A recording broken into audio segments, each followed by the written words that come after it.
Matthew Wright wrong to claim we had uncontrolled migration from the EU. Take, for instance, controlling our borders. That's nothing to do with the EU. Well, uncontrolled migration from EU is to do with the EU, Alan. No, it is. We could always control our borders. Okay, whether we're in the EU or not. Listen, time is short. It makes no difference, and they've used it as a scapegoat to get their way, to be able to short the pound and get their mates rich, which is what's happened. Alan, you might be right on that, but I suspect that uncontrolled migration from the EU was, in fact, uncontrolled migration from the EU, whatever you think, but we'll agree to disagree. Paul from Sunderland, Happy New Year to you, Paul.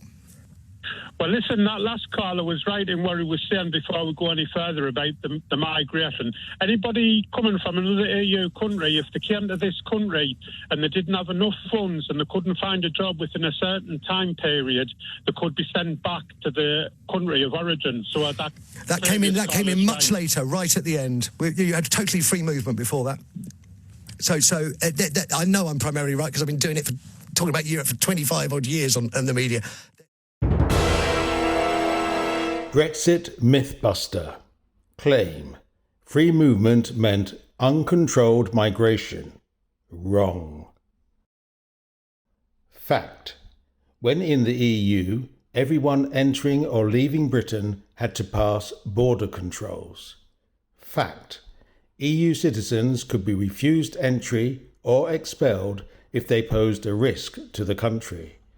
Fact. In the 3 years to March 2017, the UK removed over 12,500 EU nationals. Fact. There were rules to prevent EU citizens staying here unless they could afford to do so. Fact. EU citizens could not just arrive in the UK and claim benefits. Fact.